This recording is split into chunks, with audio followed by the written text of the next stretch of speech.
I'm André Pimentel, and I'm with ANOVA, the remote tank monitoring partner and industry council member of the World LPG Association. It is an absolute pleasure to host the third edition of the LPG Talks Live series. Today, we'll be discussing how Industrial Internet of Things, or IoT, is digitizing the LPG industry. We have had a lot of interest in this session, so I would like to thank you all for signing up and tuning in today. We hope you'll find this helpful, productive, and actionable. First, I'm very happy to welcome James Rockell, CEO and Managing Director of the World LPG Association. Welcome, James, and thank you so much for joining us today and kicking off our session. Great, thanks, Andre. Thanks for the introduction, and hello, everyone, wherever you are around the world. Welcome to this, as Andre says, this third edition of LPG Talks Live. Firstly, I just want to hope everybody's doing well.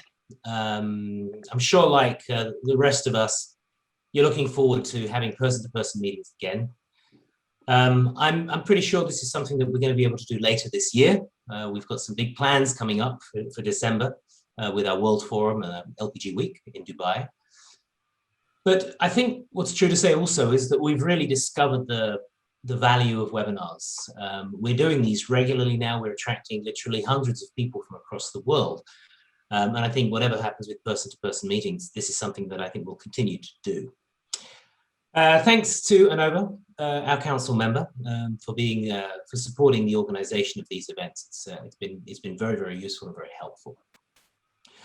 So today we're going to talk about the issue of the IIoT. And you've probably heard quite a lot about the IoT, but the IIoT is the Industrial Internet of Things. And we want to talk about how this could be applicable in your businesses across the world.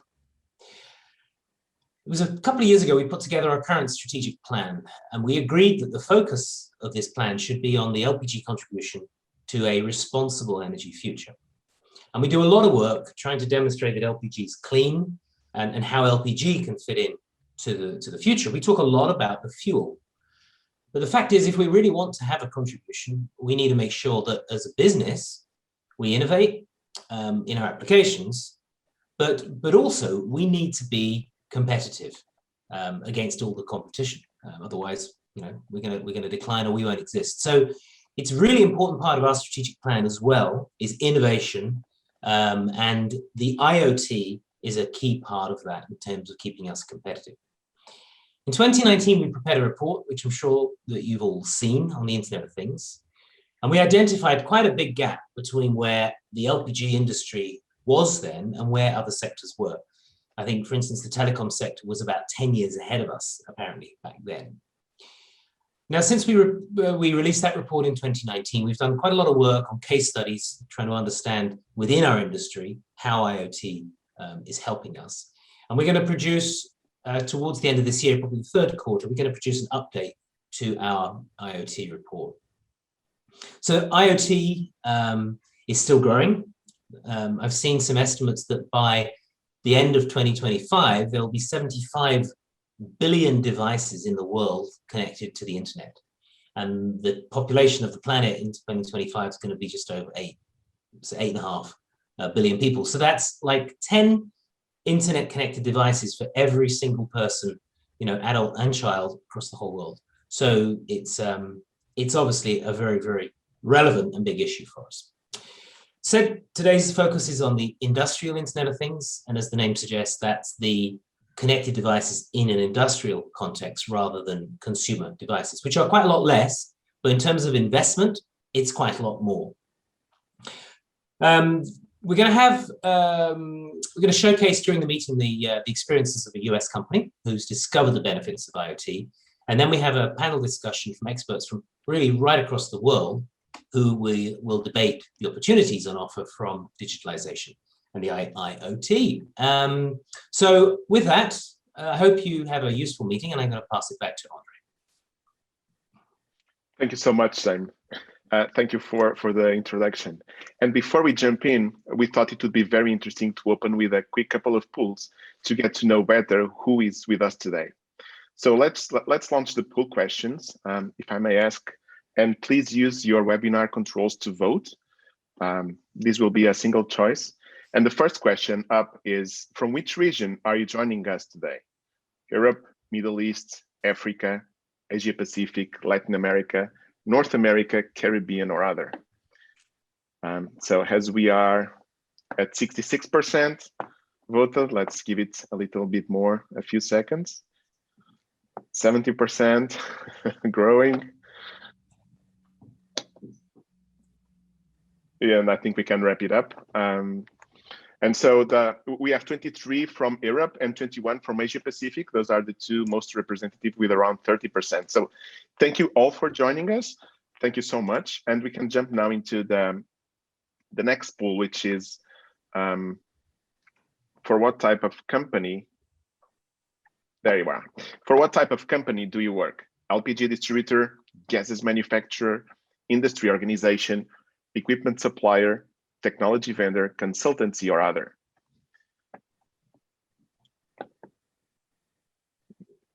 So we are at 75% of answers, 80% rising quickly.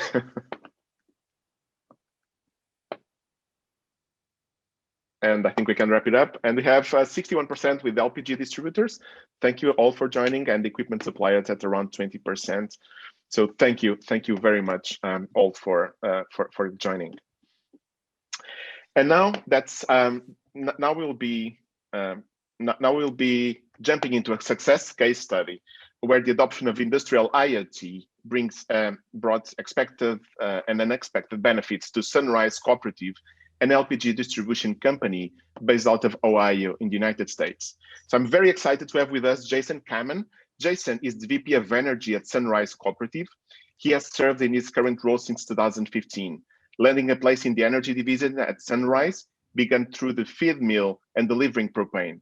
He went on to operating an air machine in agronomy for 3 years before serving as an energy sales consultant and sales manager. I am delighted to have the opportunity to have Jason sharing their success on how industrial IoT is digitizing Sunrise Cooperative. Welcome, Jason, and thank you for joining us. Thanks, Andre. Absolutely. I'm happy to be here and appreciate you inviting me to talk today about what we've been able to achieve working with Innova Industrial IoT Solutions and Innova partner Bergquist. First, a little background on Sunrise. We are an energy cooperative based in Fremont, Ohio, and we serve our farmer owner community through innovative energy services and solutions. That's about 13,000 customer sites for propane alone, and around 12 million gallons delivered last year in propane. We also delivered 23 million gallons in petroleum and close to 190,000 gallons in lubricants and diesel exhaust fluid. We're 63 employees strong. We run 19 propane bobtails and 13 petroleum tank wagons. This here is Dick Schaefer, who's been delivering fuels for us for about 40 years. I can tell you he wasn't too happy when he heard we were going to put industrial IoT tank monitor on his route 3 years ago. He thought we didn't trust him or we were out to cut back his work. However, like the rest of our team, he's done a complete 180 on remote tank monitoring. It's proven to be proven to protect his customers on his route, protect the company, and protect him and other drivers as well, even making his life a heck of a lot less stressful these days. Now, about a year ago into our tank monitoring program, Dick came to me one afternoon. It was about 2:30 on a Friday, and he wanted to let me know he was heading home to take his grandson fishing. He could see from the remote tank data that his customers were all set for the weekend, and he could leave early. The kicker, though, he said he wished we had the tank monitors years ago, because then he would have been able to take his own kids out fishing. So yes, we've had some incredible results by combining remote tank monitoring with industrial IoT-based transform service. We've cut excess fills in half. We make fewer delivery stops, and our profits have significantly risen. The key to all this was having a long-term goal and taking a very methodical, phased approach to achieving it. I thought it'd be helpful to describe the phases we worked through. We worked with our partner Bergquist, and they didn't just send us a remote tank monitor and walk away. They helped us through all these stages to ensure that we got the maximum benefit from our tank monitoring And it all starts in 2015 with our initial transform assessment. Innova Transform spends a lot of time understanding historical performance to be able to quantify a multi-year business plan to achieve savings. We learned exactly which accounts to put a monitor on to get the highest returns on investment. They then walked us through the process of integrating with our back office system. Next, they walked us through the change management activity we needed to undergo in our business to deliver on the multi-year plan we developed in conjunction with Innova and Bergquist. This also involved training our dispatch teams and creating a culture of trust the monitor data. What we like most about Transform is its ability to show us just how well we are doing in each of our locations, and we can compare the performance in each location against one another. As you can see by each step, once the value of tank monitoring was established and we saw the efficiency gains, we started to really scale it up. We have driven some incredible results, and we still have opportunities ahead to gain additional benefits. We are moving beyond simply deploying monitors. Next, we will assess the performance of trucks, supply side, and inventory opportunities and peak shaving. So let's look at some results here. In the first phase, we learned that 36% of our drops were below a 45% average fill. That was pretty disappointing. We also learned that 9% of our drops were savable. That's almost 4,000 stops that we didn't need to make. Guys, that's 20 stops every day for 200 days that we paid someone to drive around and deliver no gas. Again, not great, but probably not that unusual for a business of our size in our industry. This was the first time a partner was able to quantify all this for us. So now we knew our starting point and what opportunities lay ahead. More importantly, Innova helped us identify of unmonitored accounts exactly where to place monitors for the highest returns. What we can say is that given the financial improvement we've seen, the process was spot on. After placing the monitors, we were able to measure the impact of monitored versus unmonitored tanks. The results are pretty amazing. Last year, 43% of our delivered gallons went to monitored tanks. We achieved 68% perfect fills and 57% average best in class. That means on average, we put 57% of the tank's water volume in at the point of fill. Out of gases are down 3.5 times. We have a 50% reduction in early drops and over 2 times fewer 0-gallon drops. Also, our cost of excess fills per site are over 2.5 times less. By partnering with Innova and Bergquist in the transform process, we went from a 39% fill rate in 2020 to an average fill rate of 57% on monitored tanks. We also learned a lot. Aside from the fill rate improvements, we also learned when competitors were topping off our tanks. Having the monitored data provided proof that deliveries were made to our customers. Who needs a delivery in a storm and who can wait? Knowing exactly what inventory we have across our own tanks and our clients' tanks has also enabled us to manage supply costs and to take advantage of price savings. And we can transfer knowledge more easily when a driver retires or calls off sick. Our customers also have Innova's My Tank app, so they can directly see their own tank level. And that helps them better understand why we don't fill them up until they're at 20%. Another key insight we've gained is when to upsize customers' tanks. There's an investment we make in doing so, but we were able to identify the break-even mark where it made sense to take that route. Of course, we factor in a few variables like driveway conditions and distance we need to travel to deliver. But the insight is it makes good business sense for us at Sunrise to upsize a customer at a certain point. With Innova, we learned exactly where that break-even point is. The integration was key to our success, and we achieved it. It would have been very difficult to achieve these results without it, given the scale of the rollout. Innova and Bergquist were very collaborative with us throughout the process to make the connections to our back office systems, and they were a great partner as we worked through the integration of our AgVantage system. One of the unexpected benefits of monitoring more tanks is that we were able to improve the utilization of the product on our trucks and the quality of the overall truck route. Another major initiative for us was to get our employees to buy into the benefits that the tank monitoring would provide. We have never eliminated a person due to having a monitor, and we were able to get our drivers to understand that while they might work fewer hours in one week or more in the next, the program provides them long-term job security. We've been able to really engage our employees in this and show them what that means to us. Dick Schaefer is a great example of that. I feel so much more at ease. Everyone's stress levels down. Our team don't have to race through the routes. They know exactly what stops are necessary and which stops can wait without a run out. For many of you on the call today, you know that you can't put a dollar sign on that sort of employee engagement and satisfaction. Another goal we were able to meet was to upgrade our truck fleet. When it's cold and windy out, you're only getting 8 to 10 stops per truck. You need bigger trucks and need to be able to rely on them. It's about making sure that every single minute and every single mile is getting us to where we need to be. We have seen a tremendous improvement in operational efficiency since our first rollout with Innova. We still have a lot to achieve. We still have some unmonitored tanks, and we have opportunities to address in a number of areas: refined fuels monitoring, fleet productivity, supply side planning, peak shaving, and even understanding the impact of all this had on reducing our carbon footprint.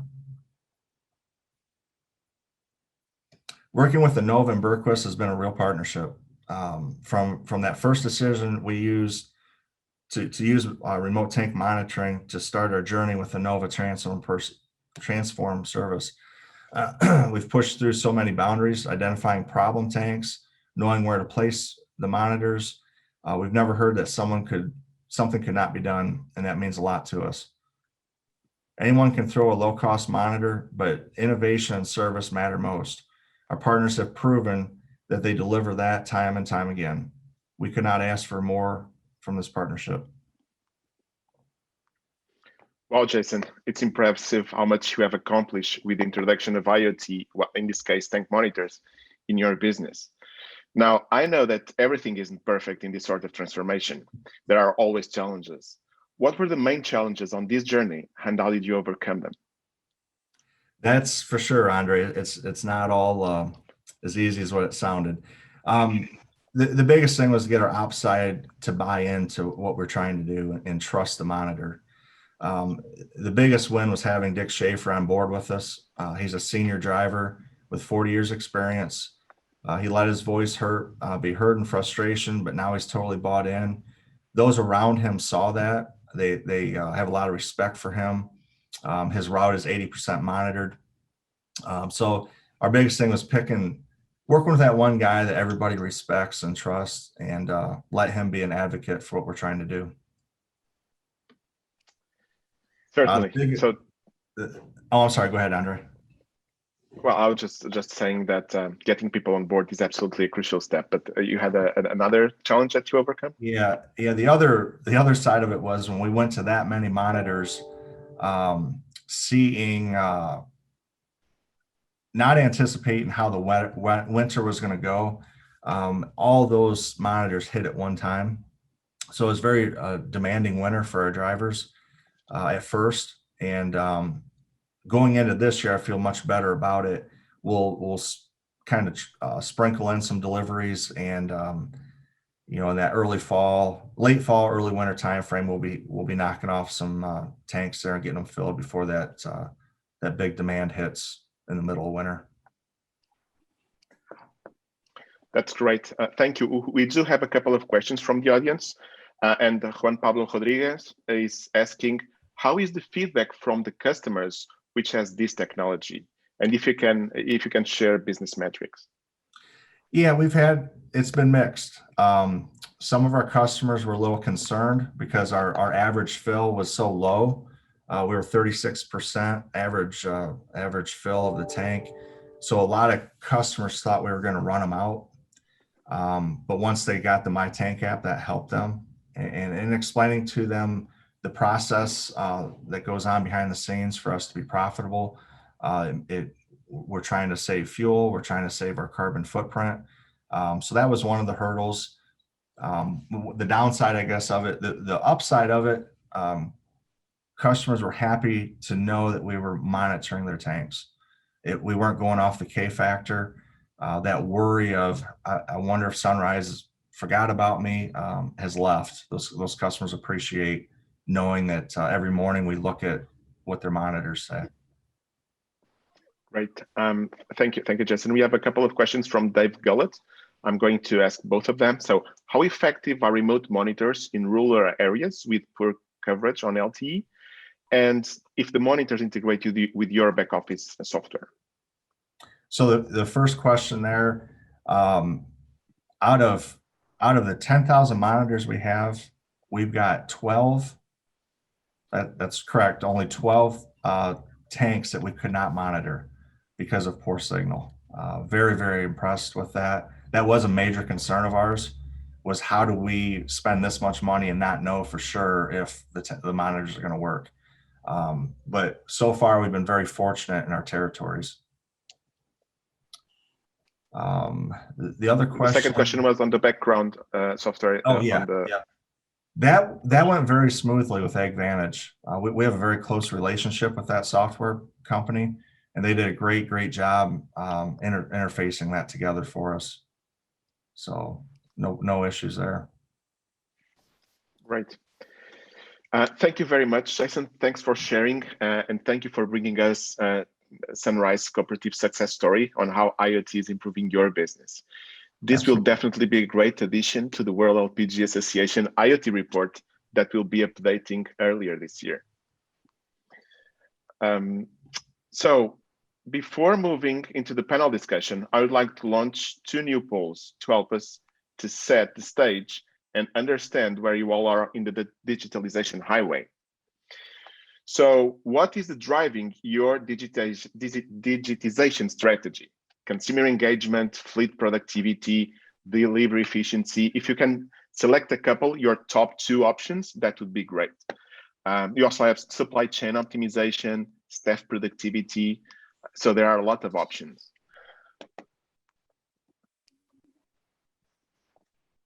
And we are on the 33% voting. Just wait a little bit more to see if we can reach around 80%, which has been what has the rates we have seen.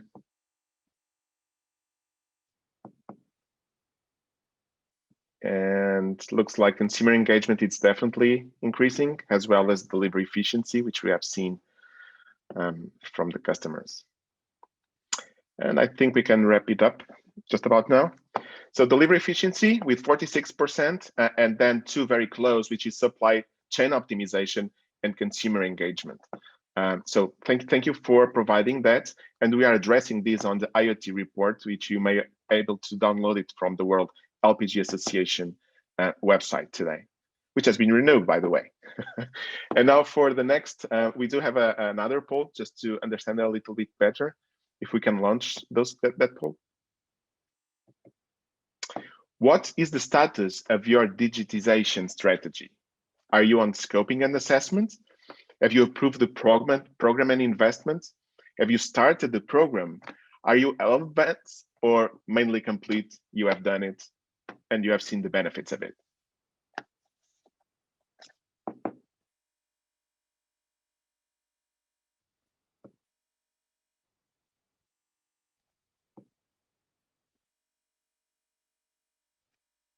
And we are at 50% of the votes coming in. Let's give it a little bit more, a few seconds more.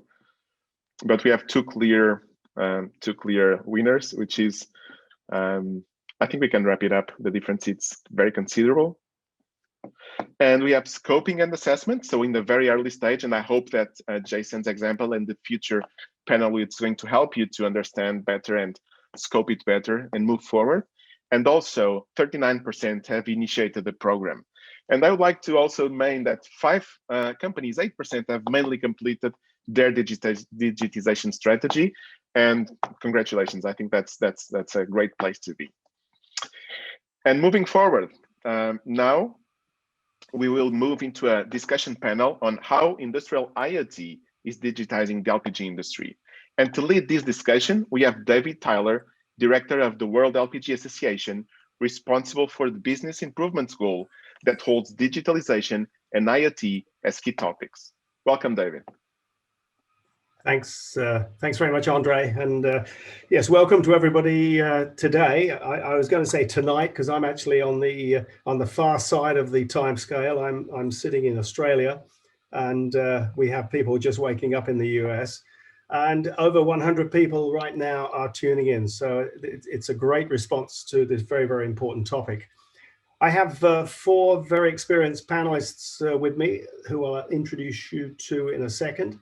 But first of all, let me just comment on that last poll, because it looks like about half of you are just about to start your digitalization journey, and I hope that you get some value out of the next half an hour or so, because there's some people on the panel who have got some learning experiences.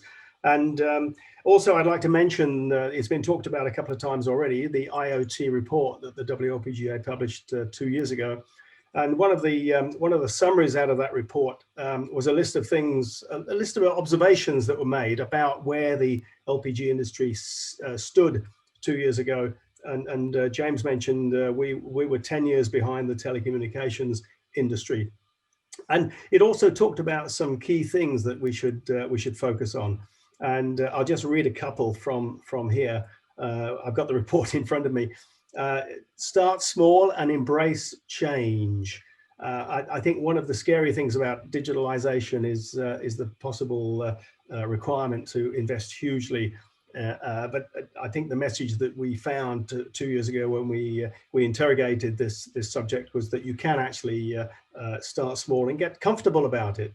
A little bit like Dick Schaefer, the driver of that we heard about earlier, and getting somebody like him on board can make a huge difference to the implementation. So let me first of all introduce Nick Quintong, who is the CEO and co-founder of Paygo Energy.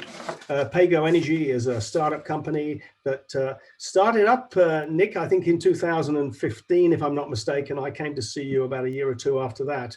And Nick has a really interesting story to tell about how he, with his team, developed a very exciting, what we said at the time was a game changer, and I think it's proved to be. So Nick, welcome to the webinar.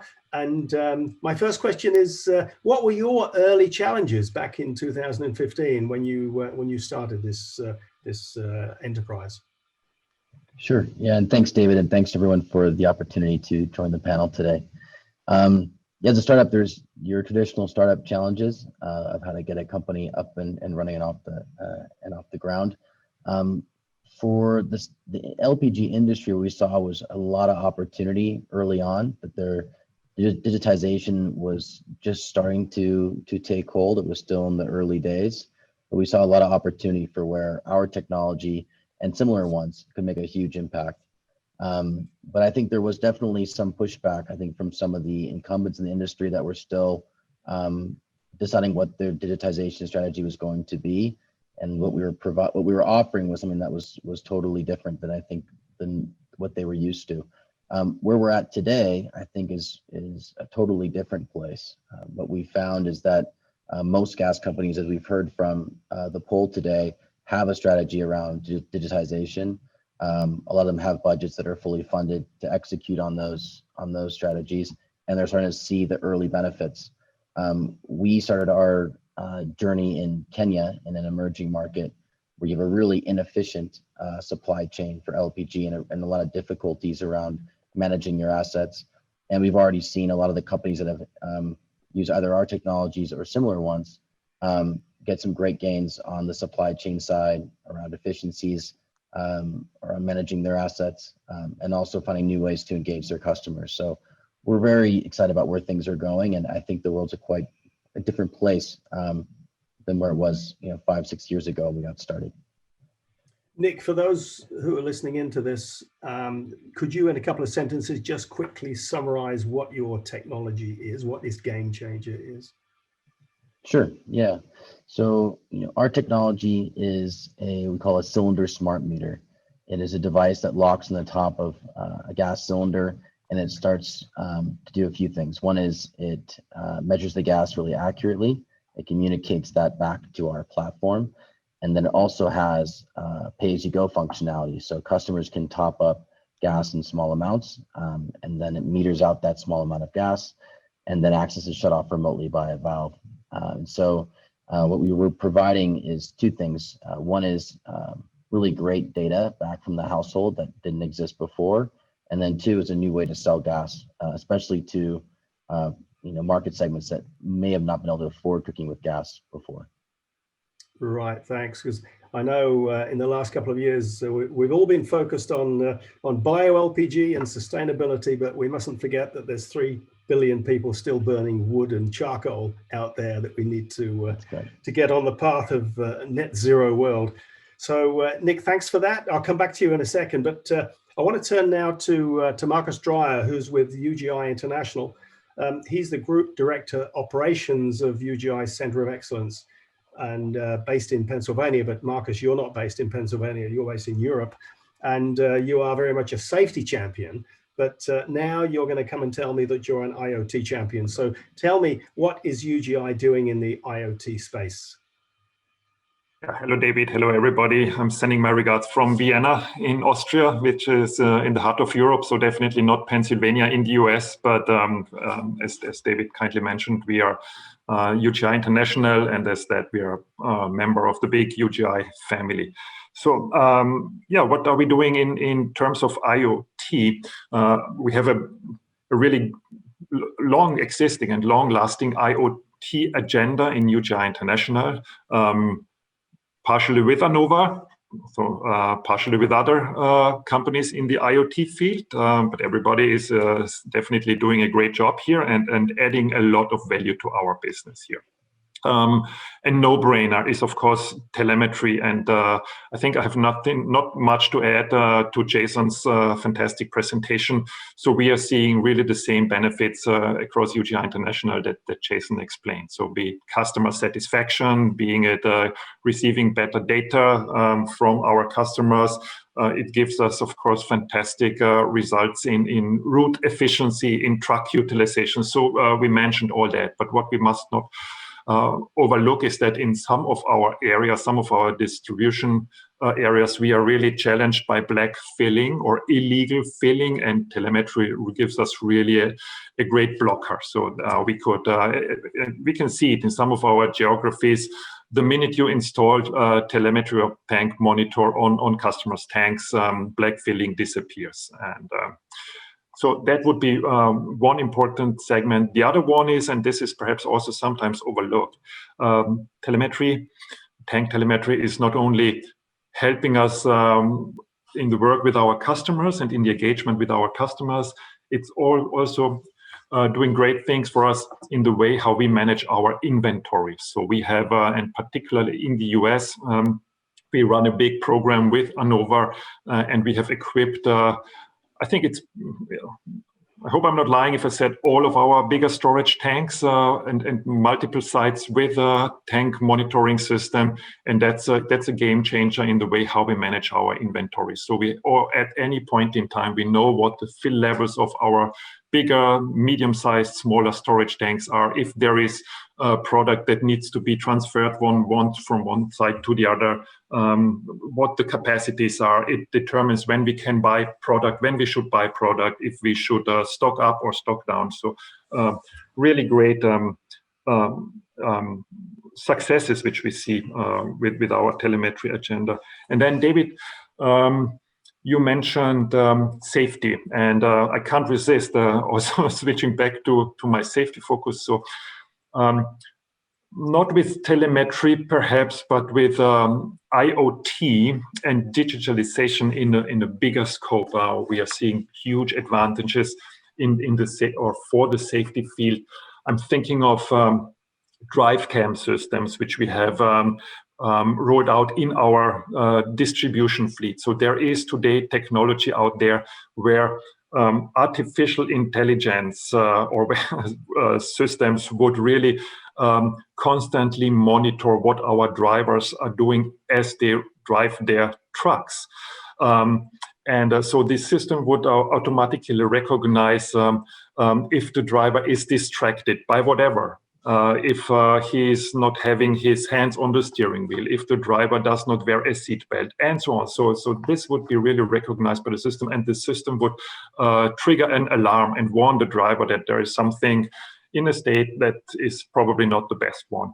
Of course, we can receive such clips and such information, which we then in the second step use for driver coaching. So digitalization, adding technology is a huge safety improvement. And then perhaps one last word, particularly on industrial IoT that we see is a lot of sensoring of our equipment. So it's really about condition monitoring. So by putting sensor, by putting little detection devices onto our filling machines, onto our chain conveyors, onto our pumps and compressors that would constantly monitor the condition and the state of the equipment.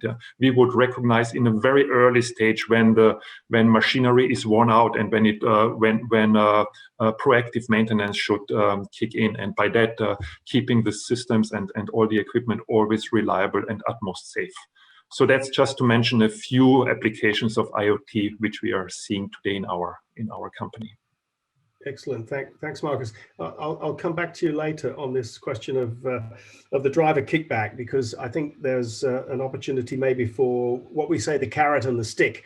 And we heard from Jason about the driver who was it, Dick, who wanted to go fishing on Friday afternoon. It was a benefit for him. And I guess that's the key. If you can, we'll come back to it. But if you can see a benefit for everybody, then it's easier to get that implemented. Turning now to, I'm going to move to India, and I'm going to ask JP Pandey from Indian Oil to say a few words about what Indian Oil has been doing in the digital space. And I know, JP, that your Prime Minister Modi with the Ujjwala scheme could not have done it without IoT. And certainly that's something I'm sure you recognize. So would you like to say a few words about how Indian Oil has been embracing the whole subject of industrial IoT? Thanks, David. I will say a very good evening from India. I am Jayaprakash Pandey from Indian Oil. Our digitalization drive actually started long back, I'll say 2002 to 2003, when we went for our centralized ERP system from SAP Germany. And from that, we have come a long way, and everything at the customer end also with the CRM has been integrated. And then IVRS systems have been launched. So I will say not only you talked about Prime Minister launching Ujjwala Yojana and all that we'll discuss later. It is more so important that right from the time customer wants a refill or a booking or a new connection, right from that, everything is digitized till the end. The delivery is made, payment is made, and feedback is received from the customer. So whole value chain, complete logistics, everything has been digitalized. And not stopping on that, because last year in Indian Oil we celebrated the year of digitalization. So all 12 months were dedicated for whatever is left out for getting digitalized. Small processes also we try to get into digital mode. Now, when our PM launched this Ujjwala scheme, or prior to that DBTL scheme, it was such a massive plan, one of the biggest, I suppose, or maybe the biggest across the world. Without the digital system centrally managed, through massive servers and integrated with other oil companies, it was virtually impossible. So the achievement itself calls that without digitalization, that exercise itself would have been futile. So that has been recorded in Guinness Book of Records and appreciated by World LPG Association and all the associations which are attached with the fuel supplies. So that itself calls for understanding that digitization is the way to go. Now, coming back to what we are doing in IoT space, Indian Oil is already leading with the phase-wise adoption and induction of technologies related to IoT. So primarily we talk of three places. One is our bottling plants where operations happen. and then there is a logistics in transit, and then customer end. And plant end, last year we completed our first fully automated plant. I am actually sitting in that plant only, Cherlapalli, Hyderabad. So here, right from entry of visitor to entry of drivers and scheduling of their plans, loads, indents, what filling has to be there, done, every display, everything is driven centrally. So everywhere in the plant, you have sensors, card readers, monitors placed, where you will not be printing the things. It will be basically shown to the people, and based on scan and read of the sensors, every action is being taken up to the level of what is to be loaded, what has been actually loaded, what he has brought from the market, what actually will go. So that way, that is possible only with the actual usage of sensors at each and every level. During discussion, we'll be deliberating on that. In the logistics parts, definitely all our vehicles, some 20,000 plus vehicles are connected with VMUs. So VTS system is integrated system where we monitor where each vehicle is available in the market, where it is halting, whether it is overspeeding. So all safety and operational requirement in transit is taken care of by VTS system. And then at customer end, all the things which I said, right from what he wants and what he has got, including his feedback, what improvement he needs, delivery man was courteous or not, whether the payment has been made in a digital manner or in cash, everything is captured, including the go down inventory of the distributor, his distributor's delivery system. And sooner or later, we are about to enter into a phase where we are going to launch delivery of cylinders, not in a day, in fact, in a few hours, maybe 2 hours or 4 hours. Up to that level, with the all digitalization initiatives only, we have been able to achieve. And we hope we'll be coming up with the good prospective schemes for the industry to see. JP, thanks. I mean, I love these webinars when the word customer is used. We've heard customer about 3 or 4 times already, and it's so important. And it's interesting what James said at the beginning, that I think it was, 70 billion smart devices are going to be used worldwide with a population of 8, so something like 10 per person. And I've already mentioned the 3 billion people in the world who are burning wood, reliant on traditional fuels like charcoal and wood and so forth. And I think it's fair to say that many of those people that are burning traditional fuels are using smart devices. So I think the opportunity is there to link, as you did in India, and as Nick is doing also, is to link the customer's ability to communicate using smart devices to improve their lot. JP, thanks very much. Let me come back to you in a second if we have time.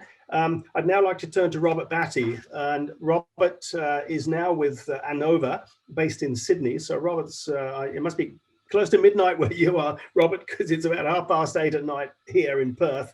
And you're now with Anova, having been with Silicon Control since, if I remember correctly, 2007. So you've been in this business a long time, and you've obviously got the feeling of working for a company in Melbourne, and then all of a sudden being in part of a global business, and it must be a really exciting journey for you. So absolutely. It's going to be an interesting question for you, because you're on the other side of the fence. You're actually in the digital business, and you're trying to communicate to people like the people on the panel who are running businesses to use your equipment. So what sort of challenges have you had as a digital supplier to get your equipment across to the consumer? To the distributor and or the consumer, do you mean by that, David? Well, to the channel, I think. Let's call it the distribution channel, because that covers everything. Okay, well, yeah, hello everybody from Sydney. I was torn between the sartorial excellence I'm wearing in front of you and my pajamas. I went with sartorial excellence as the preference. Luckily, you can't see what's below the waist, but I'm about halfway ready for bed. Anyway, keep seated, Robert. Keep seated. Keep seated. Exactly right. Yeah, look, I mean, the digital journey is the challenge, right? I'm actually going to start with an anecdote. I'm in the middle of a major project in part of Europe, helping a major LPG distributor with the digital strategy for the next 3 years. And the big question we always start with is, what is the business transformation you're trying to do?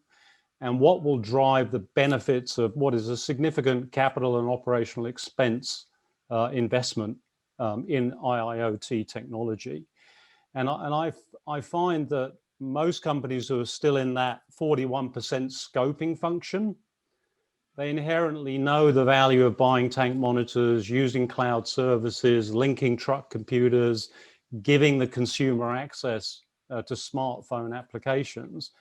But it's not clear in their head what they as a company are trying to achieve and in what order to do things. And it's not common to meet people like Marcus and Jason, who I've worked with in the past, who are clearly leaders who want to build those plans and accelerate deployment of technology. So the first barrier is to actually help people formulate what are they trying to achieve. And in this particular large company in Western Europe, one of the benefits after distribution efficiency, which will drive the 28 cents per delivered gallon to around 8 cents per delivered gallon, is the concern that as we come out of COVID, there will be a lot of households who are economically challenged. And I noticed there was a question from Fabio about credit and the collection thereof, something very close to Nick's heart, of course. And we discussed, well, how can we avoid the customer demanding inefficient delivery, only wanting to pay for a small amount of gas? So we looked at the data sets we needed to do virtual metering, which means collecting 48 samples a day. So you provide the consumer with half-hour data, half-hour consumption information, teaming that up with the truck pump and allowing this distributor to bill the consumer on a month-to-month basis with a true up on each delivery. So by deploying tank monitoring in this case, ostensibly to drive down the cost per delivered gallon, we've created a rich data set, and now we're designing a set of policies and integration between back office billing, customer engagement, and the tank monitors to come up with a way to alleviate the pressure on households clearly who are coming out of COVID struggling. So getting business policy right, I would say, is number one. Number two, which Jason outlined very clearly, is building a 3-year plan, working out what your investment strategy is, working out which benefit you want to chase first. Marcus mentioned the AmeriGas deployment of over 4,000 storage tank monitors in the US in 2019. That was driven by two things: the movement of supply, the purchase of stock at best price, but also Treasury wanting to know the exact value of their storage at the end of each month, so they could revalue the balance sheet and report to investor stakeholders. So what I find fascinating about IoT is there's a lot of low-hanging fruit, 28 cents per delivered gallon to 8 cents per delivered gallon, right-sizing truck fleets, improving route efficiency. But once we build that rich data set, we open up whole new possibilities, and consumer engagement with Generation Z. I think Tom Peters recently said, it's no longer about mass marketing, it's about mass customization. Generation Z is the digital sustainable generation. If we don't provide as an industry smart energy, we will become irrelevant in the energy mix over the next 30 years. The only way to provide smart energy in whatever value add form you want it to take is to collect masses of data. And if you think about it, I'm working on a 3-year strategy with a US company at the moment. We are going to monitor 20,000 tanks.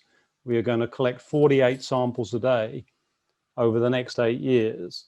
If you do the maths on how much data is involved in that, what is clear is that traditional dispatchers booking tickets into forecasting systems, dispatching them on routes, won't be viable. It will be smart, intelligent computing power with human intervention for differentiation. So the third challenge, I would say, is what Jason talked about, which is basically motivating staff, changing operational processes, and allowing the organization to grow as you execute digital strategy. Right. Thanks for the question. Well, thanks for the answer. Thanks very much, Robert. There's a question coming through from Tiago Fernandez, who's from Brazil. And maybe this is a bit of a clarification we need here. It's in Latin America, mainly speaking of Brazil, we use canisters and not tanks. Does anyone have experience in the use of IoT solutions for this kind of canister? Tiago, I think when we talk about tanks, we talk about tanks. And when we talk about canisters, we talk about cylinders. And it's an interesting question because we've had LPG cylinders for about 110 years and we still can't tell when the cylinder's empty. And we always halfway through a meal or halfway through a barbecue when that happens. So, Robert, you got an answer to that? I'd like to answer. Obviously, the word cylinder and it can be ambiguous, but I recently had a Christmas holiday with my family. We rented a house that had twin cylinders outside, and about halfway through Boxing Day, we could no longer cook.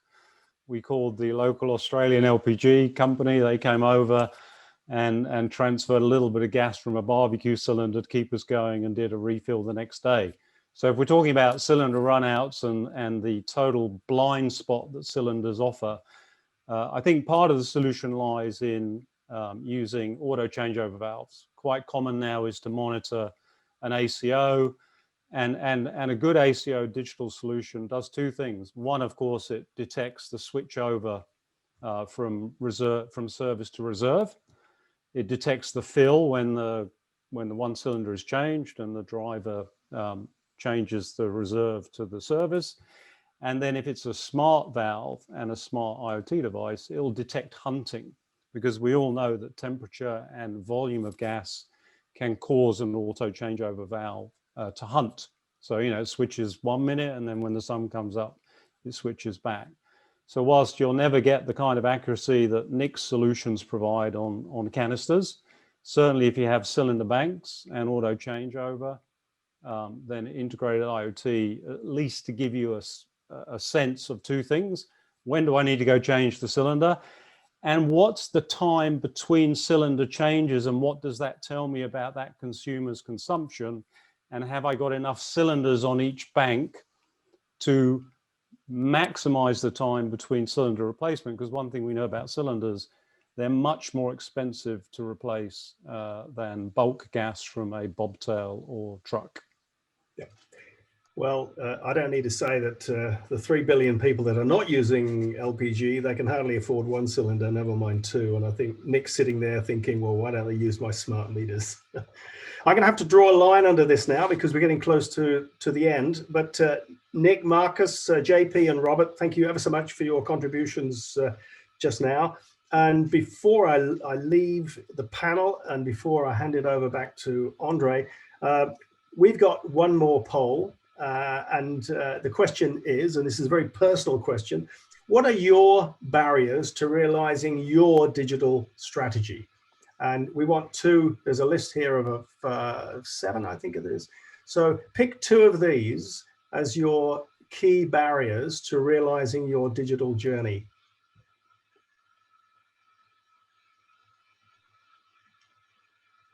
And we're getting votes across the board, but there's a couple of favorites. We've still got only 30 odd people voting. So cast your vote. This is your last opportunity to participate in the polling.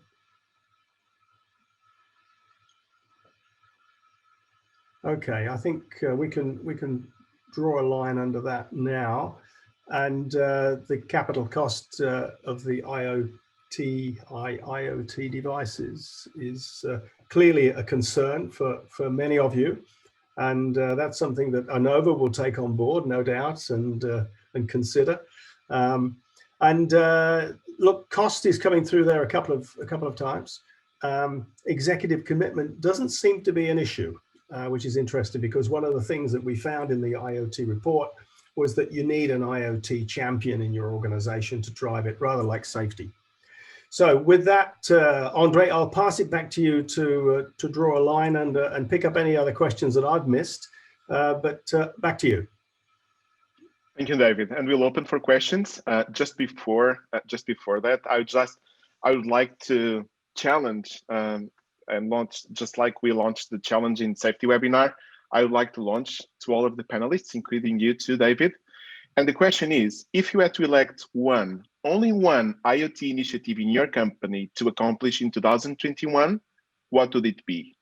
Very short and sweet answers. And I would like all of the panelists and you, David, to answer, and I'll probably put you on the spot. David. Oh, well, look, I'm going to ask the panel first, and that'll give me a bit more time to think about this question. I thought we were having a rehearsal for this. You didn't tell us about this one, Andre. So I'm going to go straight away to Nick, because I know Nick's got a really good answer to this. Yeah, thank you. So we are an IoT company, so our view is a little bit different. What I've been really challenged on are two things.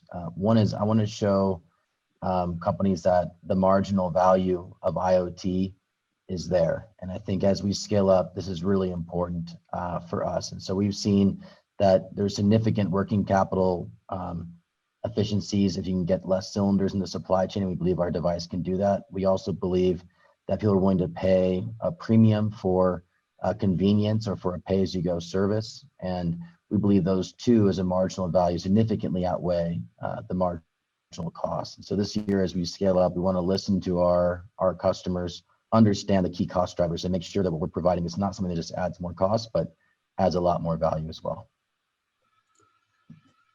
Nick, thanks for that. Thank you. I'll probably, yeah. Oh, go. Sorry, Andre. No, it's okay. Marcus.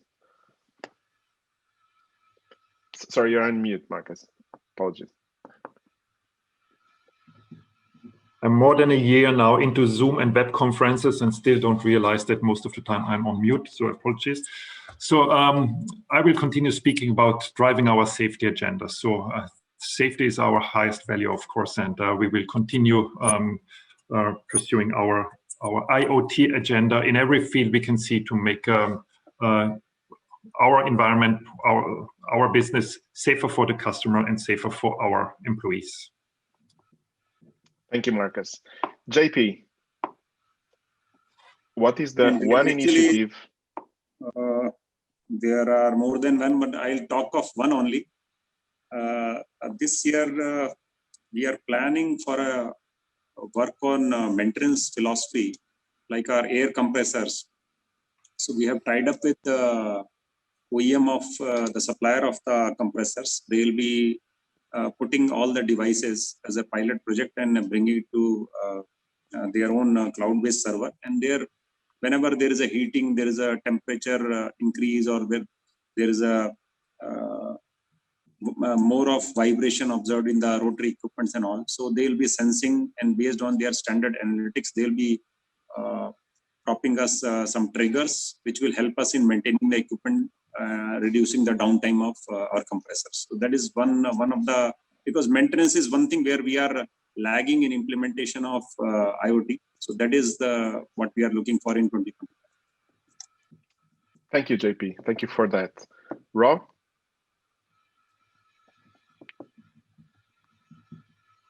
You are on mute? Yeah, sorry, yeah, thank you. Yeah, well, I only get to do one, and I'm head of product strategy, so that's a tricky one.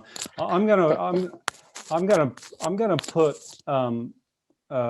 industry standards for IIoT that ANOVA is a catalyst and driver of that. And what I mean by that is, I often feel a lot of sympathy for LPG distributors.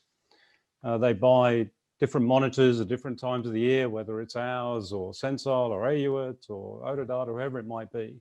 So their fleet of monitors comes from a range of suppliers. They have a range of technologies, and each of them will probably have a very distinctive messaging protocol.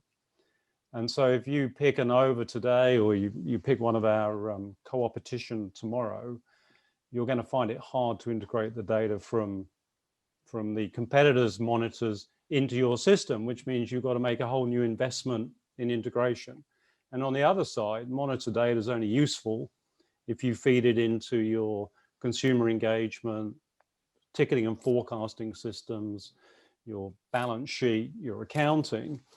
And if you look at the myriad of back office systems the LPG industry uses, few of them have a consistent open standard. So you also have to make major investments. You know, if you pick an Nova tomorrow and you're running PeopleSoft, or you pick Sensol and you're running JD Edwards, you then have to reinvest again to get the benefits that we're all extolling with IIoT. So what I really wish for the industry, because I think that would help all the stakeholders from suppliers, competitors to customers and end consumers, is that over the next 2-3 years, we drive to a consistent set of standards that mitigates legacy islands and makes the cost of rapid IoT deployment much more affordable and a much faster time to market. That's great. Thank you, Robert, for sharing. Jason, do you want to share your one IoT initiative to accomplish this year? Our biggest initiative this year is to really jump into the will call segment of our customers and get them guys to fill in the summertime to offset our winter demand when that kicks in, and also try to be that leader, I guess, in the industry to our customers, to tell them that now's the time to buy when that product is not in hot demand. Fill early and also get our ratio, our differential down to a lower number for us. Thanks, Jason. David, quick one from you. I did not forget. Very quick, and I'll go back to the IoT report, which is where we came in. And one of the key observations we made in the report was that we should join forces to exploit IoT. So my point here is that we should share stories. We should not be too concerned about IP, and in that respect, I'd like anybody who's tuning in for this webinar, if they have a story, if they have a really interesting story about how they've implemented IoT or how they're planning to do it, let us know, because we can share it amongst the case studies that were included in the revised IoT report that's coming out later this year. That's a great point, David. Thank you for bringing that up.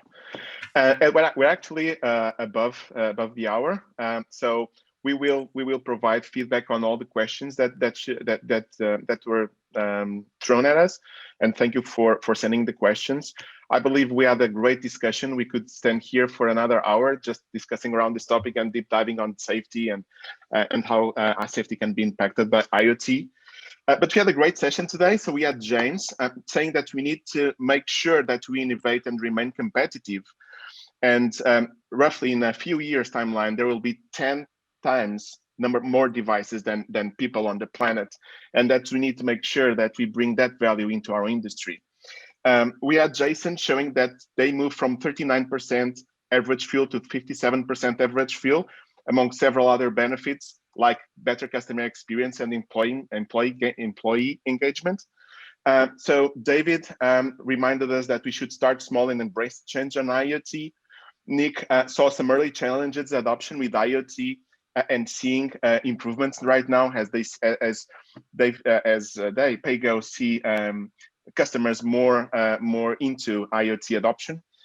Mark is also seeing benefits of IoT at UGI, and he kind of highlighted how it's preventing illegal filling and how it's great to manage inventory, but also how IoT can impact positively the safety, for instance, with fleet management and tracking if there is some distraction on the drivers. Another point is that they can, with IoT, have proactive maintenance on machines and the filling stations, and that's a great advantage. JP is focusing on, and in Indian Oil, it's focusing on 3 main projects on bottling plant, which they just launched a fully automated bottling plant, logistics with some monitors and customer engagement as well, the 3 components. And Rob says that it's first point, it's critical for the business to define its business policy and what is the benefits of adopting IoT and building a 3-year plan with an investment strategy behind, and highlights LPG needs to become smarter to be relevant in the energy mix in the next 20 to 30 years. And that's a little bit the summary from today's meeting. This wraps up our session today. I want to thank you all for being with us today and for your interest in this LPG Talks live session, and of course in the Internet of Things. In case you want to revisit any topic from today, I'm happy to inform that this session was recorded and will be available to all of you. Also, a very special thank you to James, David, Jason, Nick, Marcus, JP, and Rob for being with us here today. We'll have a short exit poll questions that I would like everyone to answer. Thank you, and hope to see you in the next edition of LPG Talks Live. Thank you very much. Thank you, Andre. Thank you. Thanks, Thank Andre. you all.